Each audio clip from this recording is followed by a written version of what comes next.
This is The Roadmap with Lee Heisman.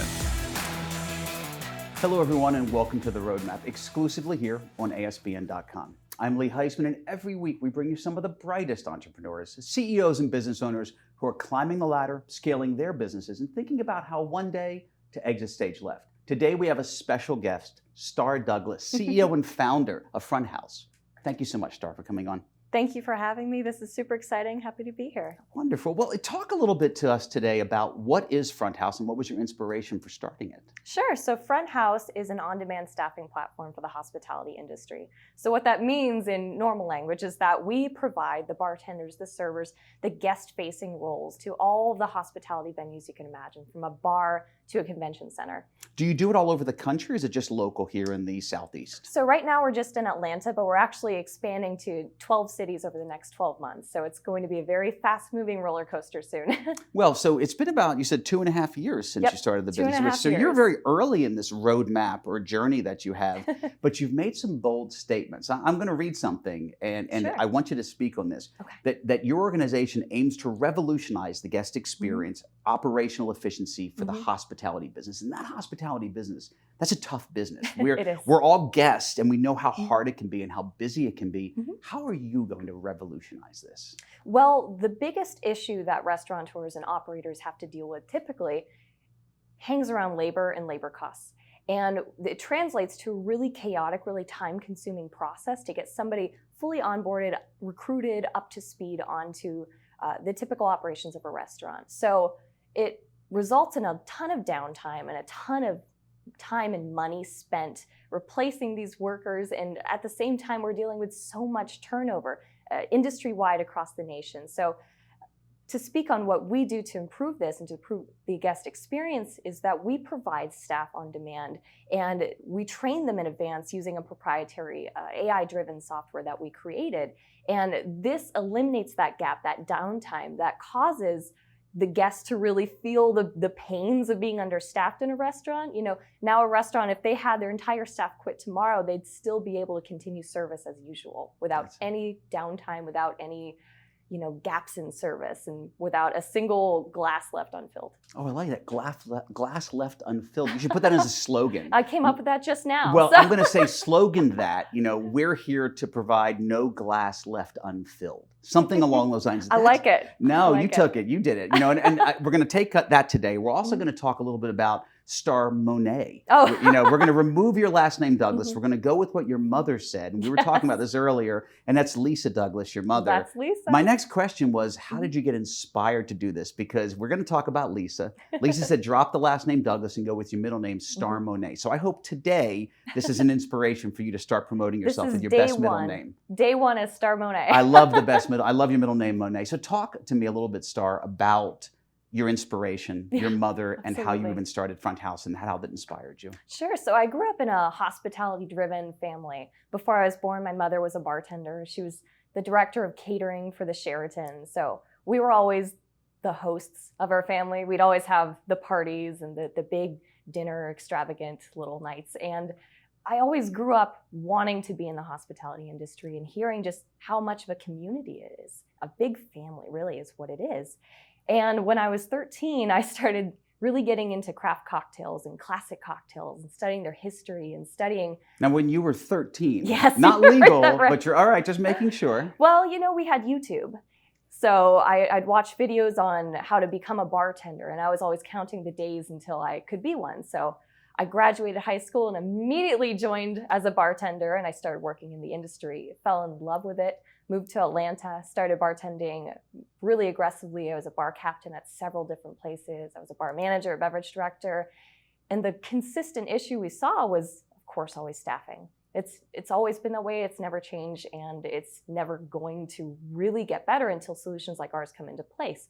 So when I was, finishing up my last year at Georgia Tech, I was sitting in class and I was just thinking about the bar shift that I was going to be working later that night. And I was thinking, oh my goodness, I'm going to be the only person behind that bar serving 750 guests, making all of their drinks. How am I going to do this? This isn't sustainable. What is the solution that I can come up with, a technologically driven solution to really create these efficiencies and make it so that I'm not the only person behind the bar.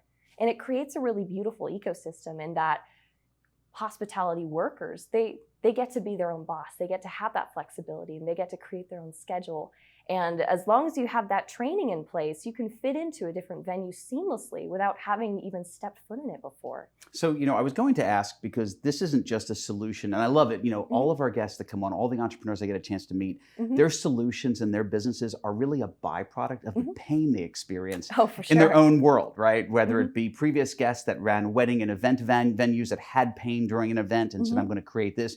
Your experiences doing the bar back work, I guess you could say. Sure. But, what you subtly slid in the conversation was, as I graduated one of the hardest schools to be at, and I'm so smart because my name is Starr Monet, Georgia Tech, you're a genius, and you're not going to say it yourself. So clearly to graduate there, you have an intellect far superior than mine, I already know. No. Talk about the technology behind this, because it's nice to have an idea. How the heck do you say, I'm going to create a software platform, and how are you building it? Everybody wants to do it. How have you even done that? Yeah, so it was definitely tumultuous in the beginning, getting my legs underneath me, since I was still in Georgia Tech at the time when I founded the company.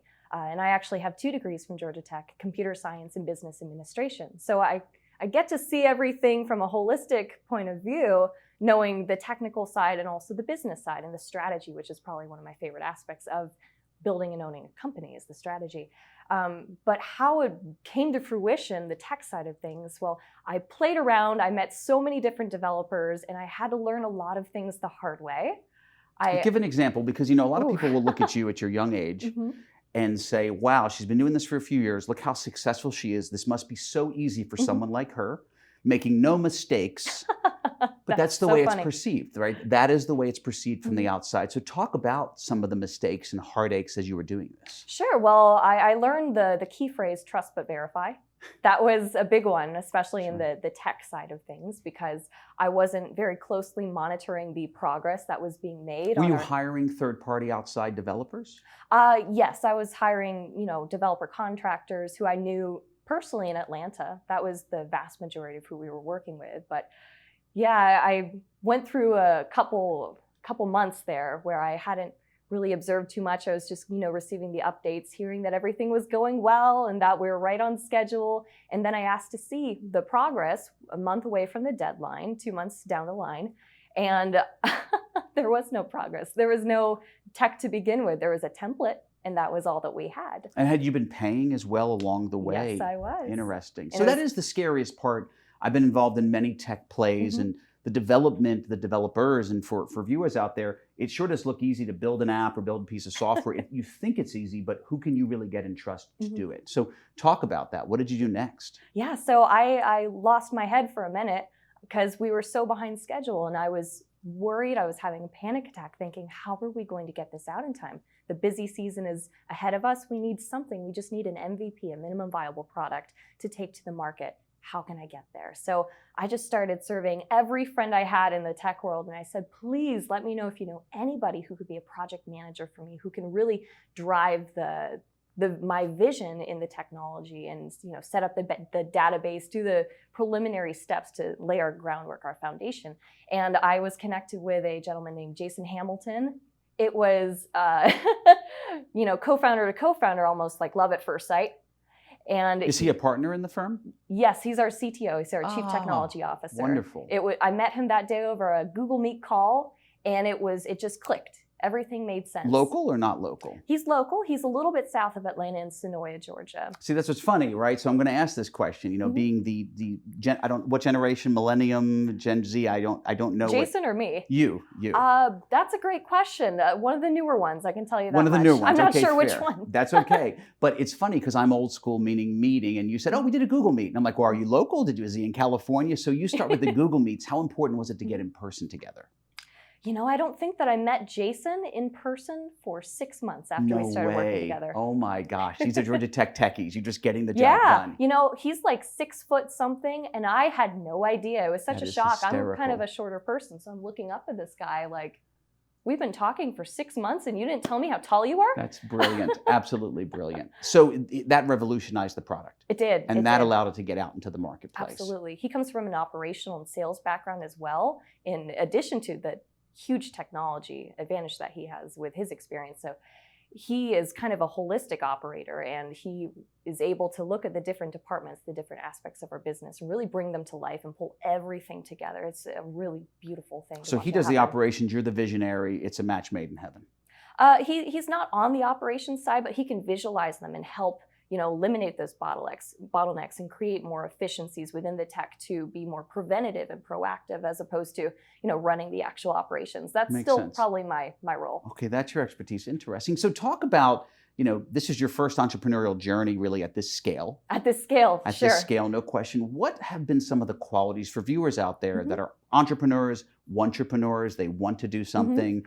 What are some of the important key qualities that either you had to sustain this drive or you had to gain to maintain yourself in the growth of the business? Sure. I think the number one thing that I would always say to anybody who asked is being on top of your schedule. I am very type A with my schedule. If anybody, no matter who they are, they ask me for the smallest little thing, it goes right on my calendar and I genuinely get back to them. And it helps solidify and nurture your relationship with every single person that you meet. If they can rely on you for the smallest little tasks that you agree to, even if it's saying, yes, I will connect you with my friend who is a developer, saying that to just somebody in passing and actually making it happen, you develop a reputation for coming through.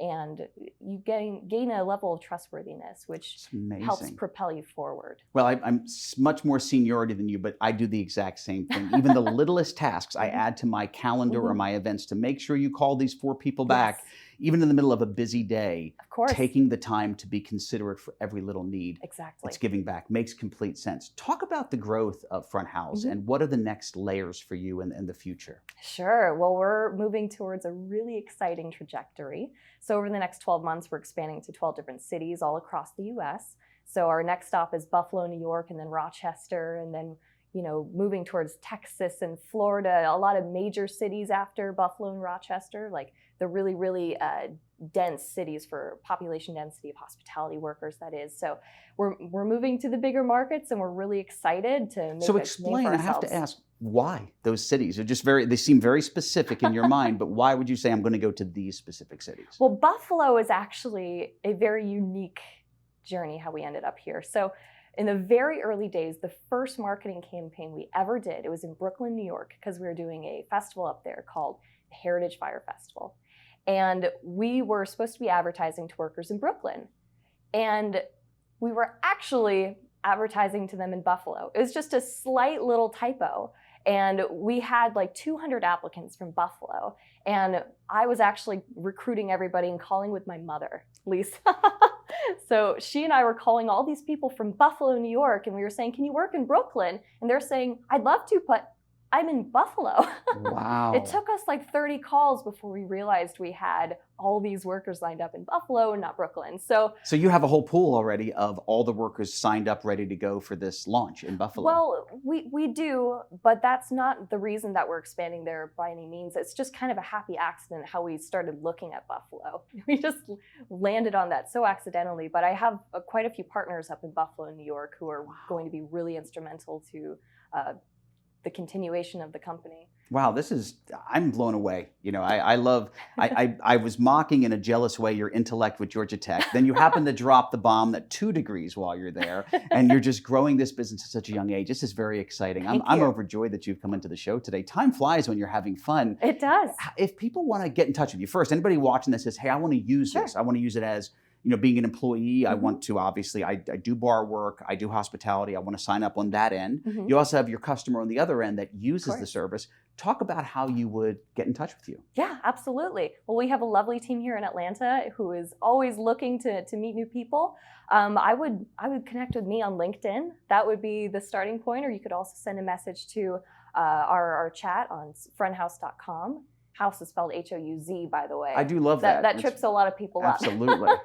But yeah, of course, connecting with me on LinkedIn is the fastest way to get a hold of me. That's spectacular. I check it pretty actively. All right, so I want to thank you for coming on. I want to say, Lisa, You were right. She should go by Starr Monet only. Drop the Douglas. I would hope that this is the inspiration for that to happen. Lisa's 100% correct. And Starr, I can't thank you enough for coming on the show. Thank you so much. This was so informative, and I did not have you on my radar as part of our Clifco family, which we're giant fans of. And I'm now going to follow what you're doing because I want to see this explode. This sounds so exciting. Come to Buffalo with us. It fills a need. I don't know about that in the winter. I'm going to avoid that in the winter. A lot of snow. No, yeah, a lot of snow. Why do you think I'm going up there in August? That's very smart. Starr Monet Douglas, thank you so much for coming on the show today. Thank you, Lee. Ladies and gentlemen, thank you for joining us. I hope the show was as insightful for you as it was for me. I know I'll be following her. We hope to see you again next week on another episode of The Roadmap. Thanks for watching The Roadmap with Lee Heisman.